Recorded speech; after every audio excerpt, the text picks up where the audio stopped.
Alright guys, I hope you're ready for this one, because in today's video we're talking about Genos. That's right, the Genos, the demon cyborg. He who attacks his enemy with unparalleled ferocity to avenge his village and his mother and his sister. Did he have a sister? I think he did. From the evil cyborg that took their lives and his own life, rebuilt by Dr. Kusano into the ultimate deadly cyborg. Here we go! Genos is oh, and he's dead. Oh, he got wrecked really bad this time. Oh, look at that. You could see the freaking spinal cord poking out. Oh, jeez. Okay, well, I guess that's the whole video. Thanks for watching, everybody. Make sure to follow my other videos over here. You know, One Piece content, Dragon Ball Super, all that stuff. Make sure to subscribe to the channel if you haven't already. Like and comment, all that good stuff. Later, everyone. Tekking signing out. Oh, Genos. Genos. Do you think the joke with Genos is that he looks so cool? Like, he's the stereotypical, like, when you think of a battle shonen protagonist, come on, you think of Genos. Good-looking young man, I can admit this. Long hair, the eyes, darkened, I don't know what that stuff's called, the scarea or whatever, the pupils are golden. He's a machine. He can shoot out massive energy bursts in any direction. He can fly. He's constantly being upgraded with all his cool equipment. He dresses really awesome, like the tear-off sleeveless shirts and the cool belts and everything. I really want that belt. If anyone could find that belt, send me a link to it, because that belt looks freaking awesome. But yeah, so you'd think, right? Like, this is the main character of the story. In fact, considering the way Saitama is set up, he doesn't really have a lot of growth in terms of strength throughout the story. That's a lot of the ways that manga, especially battle shonen manga, are set up. Here's the main character at the beginning. He might have talent, but he has a lot to learn, and he slowly grows both physically and mentally throughout the story. That doesn't really apply the same way to Saitama. He could still grow mentally, and his outlook on the world and everything like that, his struggles with being so bored, with being just so ungodly powerful.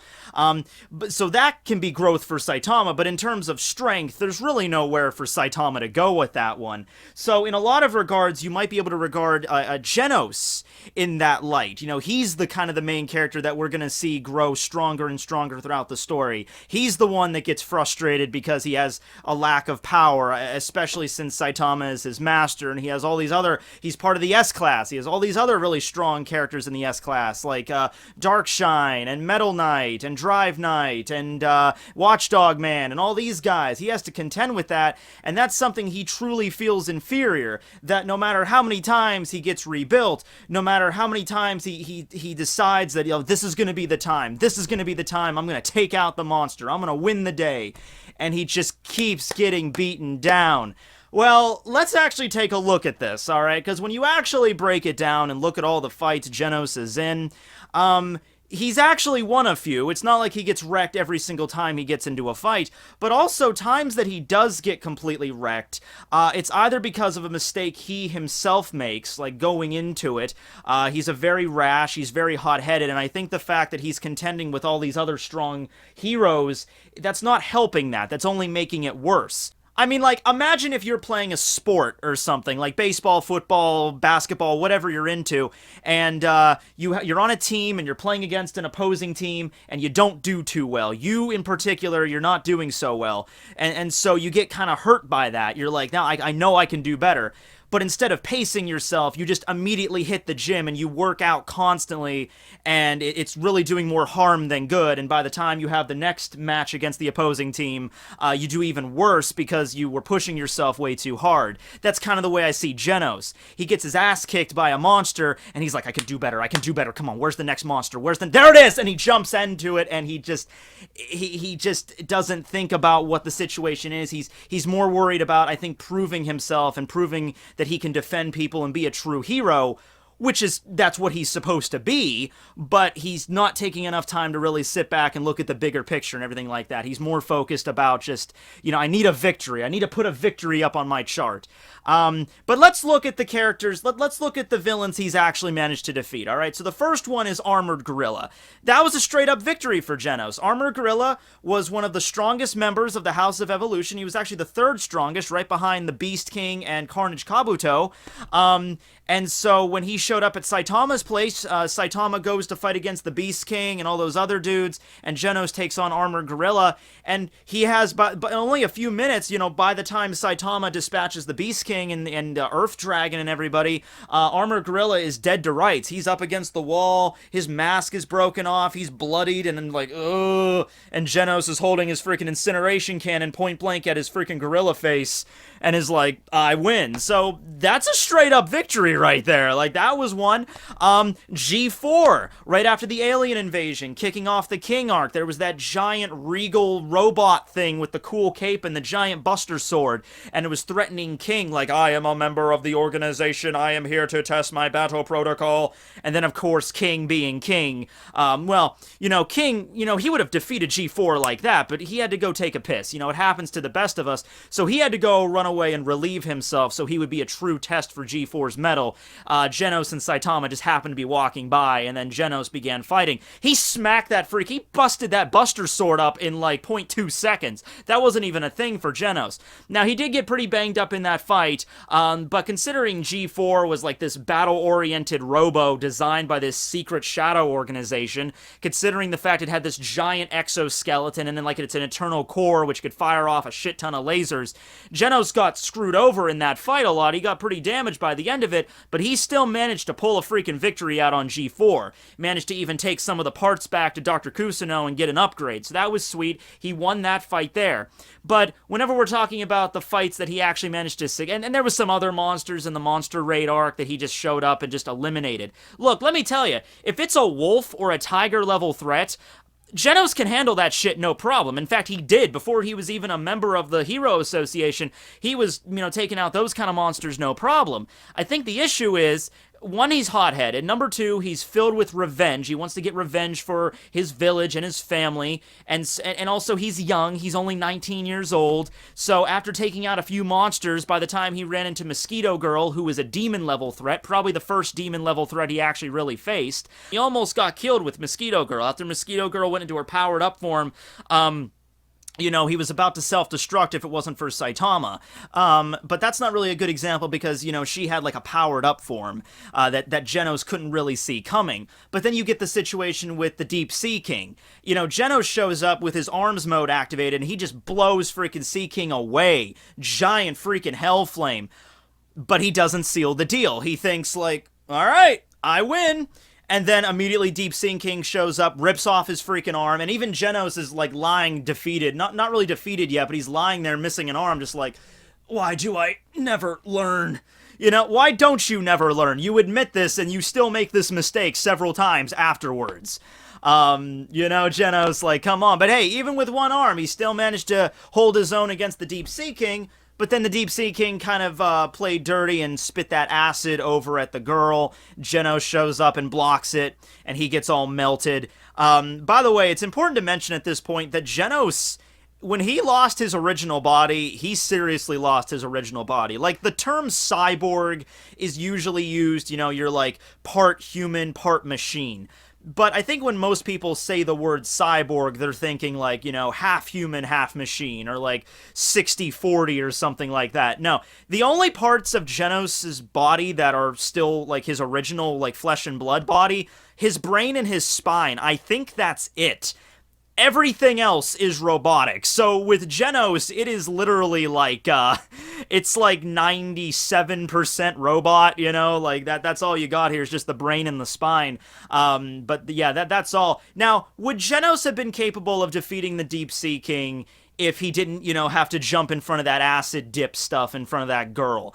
I don't think he would have. He was still missing an arm, and he was kind of like putting up kind of a fight against the pre-rain form Deep Sea King, because after Genos blasted him with the incineration cannon at full strength, that kind of reverted him, that dried him out and reverted him back to the regular, form he had. And they were fighting in that way a little bit. But after the rain, powers him up again, even if Genos was still without being melted, he wouldn't have been able to take on the Deep Sea King in that regard. Then again, I think the Deep Sea King was a little bit of, because there's like the threat levels like wolf, tiger, demon, dragon, and god. But there's, like, different levels of each one. Like, there's definitely been demons that are closer to dragons, and then there's other demons that are closer to tigers, if you know what I mean.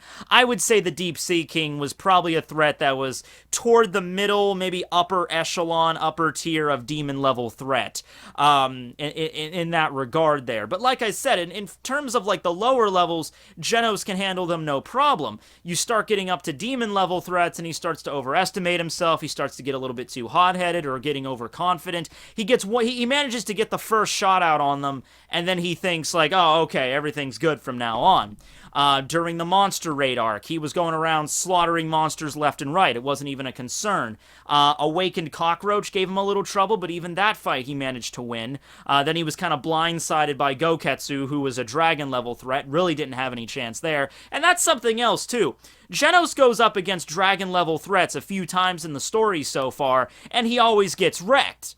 Well, no shit!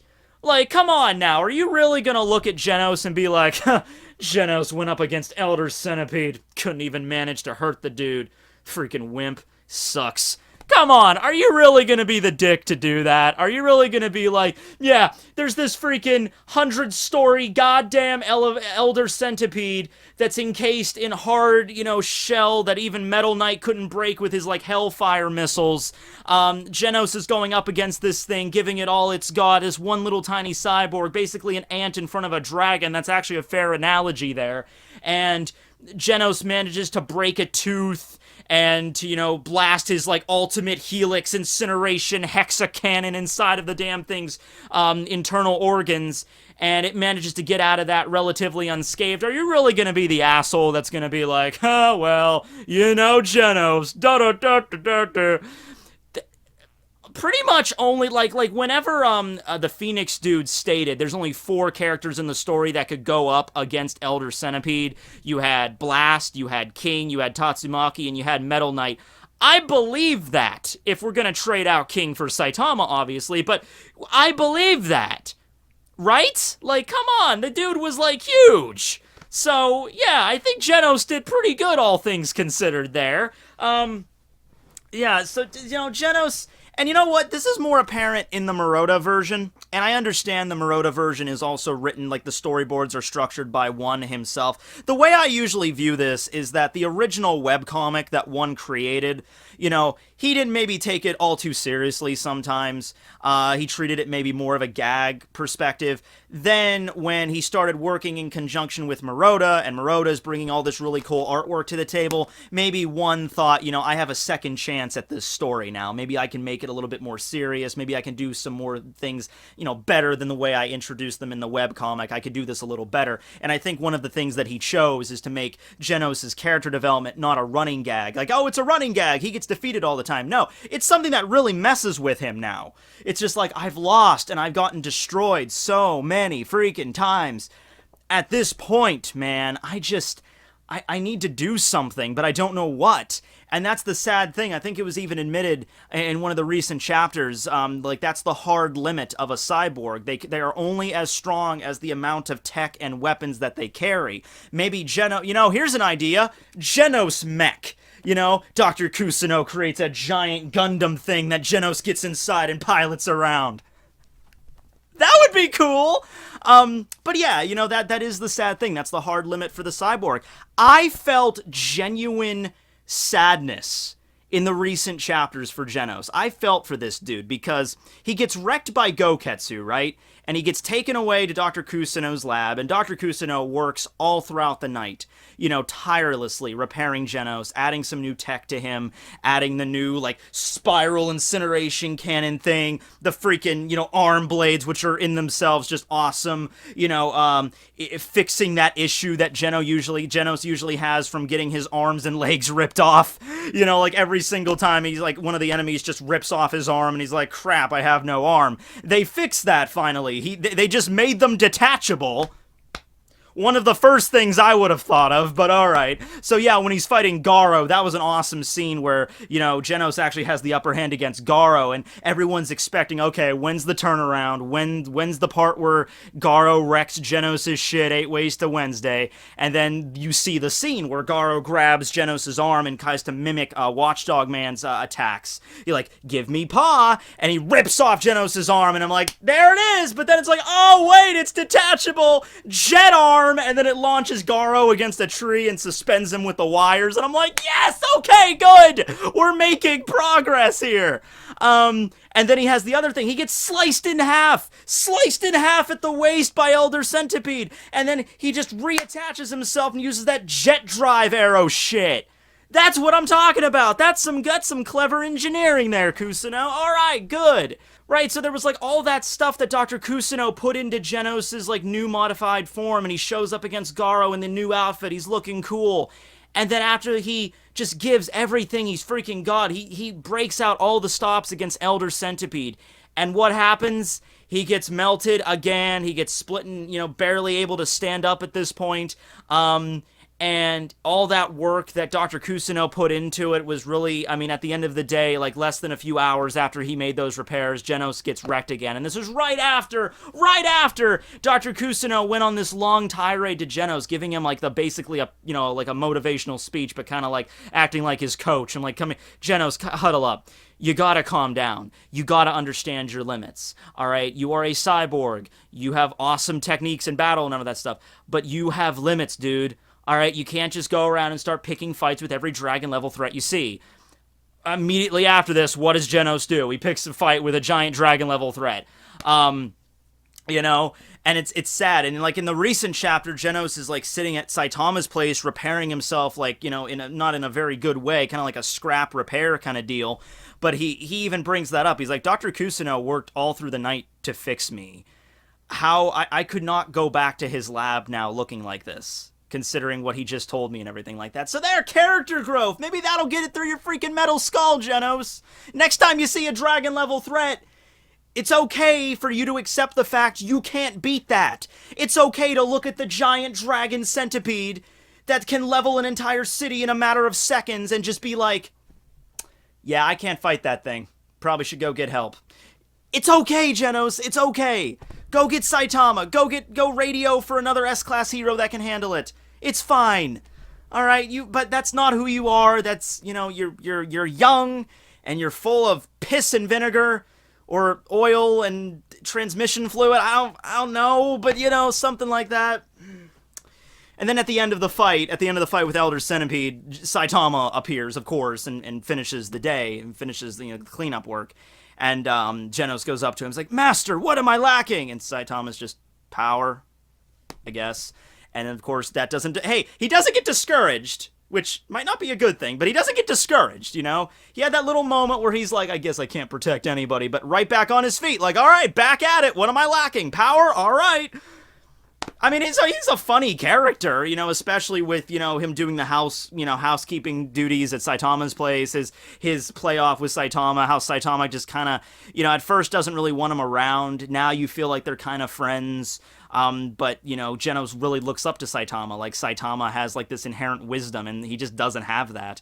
Taking notes on every little mundane task that Saitama does. Like, you gotta cross-reference the angle that Saitama hangs his laundry to the way that he brushes his teeth in the morning, and then if you add the denominator over the numerator, then you get, you know, Saitama's, you know, shininess on his glove, which will equal the power of his punch. You know, that's the crap that Genos does, and it's funny.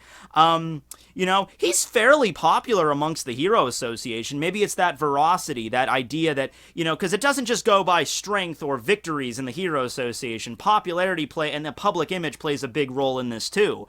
You know, so Genos has a huge fan following, and despite the fact that he doesn't always win, he gets beaten down quite a bit, he rose through the ranks. I think he's like rank 14 or 15 right now in the Hero Association in the S-Class Heroes. He's above Puri Puri Prisoner and Tank Top Master and Metal Bat. yeah, and he's getting up there, you know. And you know, people really do like him. Maybe that just might be because he's attractive, whatever. But yeah, I mean, he's popular in that regard. But Saitama told him to get into like the top 10 echelon of the Hero Association. That's something that's really hard to do. You know, so that's something that is like an uphill battle for him.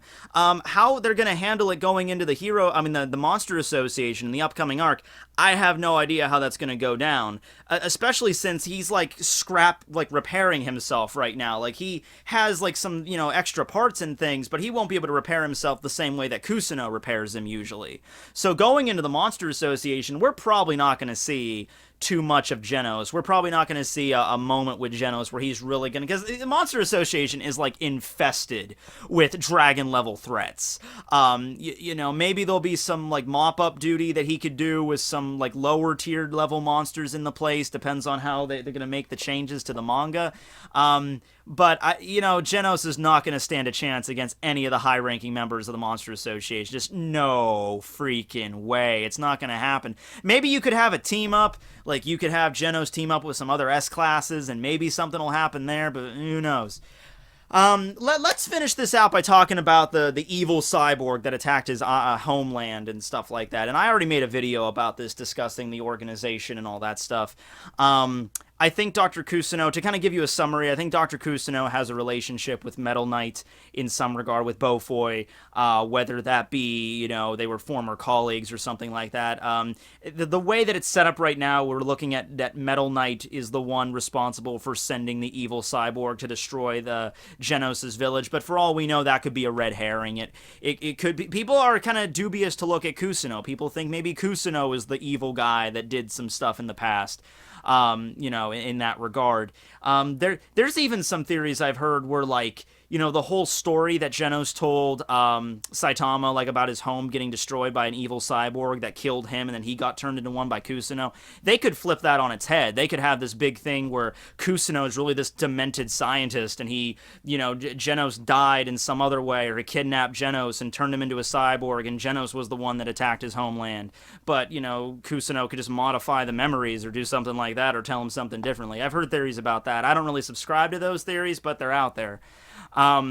So, yeah, and then you had the whole thing with Drive Knight, you know, after the whole alien thing went down, the Drive Knight went up to Genos and was like, you know, do not trust Metal Knight, or Metal Knight is your enemy, and Genos is like, what does that mean? He's like, you'll find out. I'm like, damn it, Drive Knight, just tell him, you know, so what's up with Drive Knight, too? I don't know, we'll get to that when we get to his video, but, yeah, there's some stuff going on there. If there ever is a genuine, like, evil cyborg running around, and it's maybe connected to Beaufoy in some way, Genos is probably definitely going to fight it. Maybe he could fight the evil cyborg and then take its parts and then become stronger.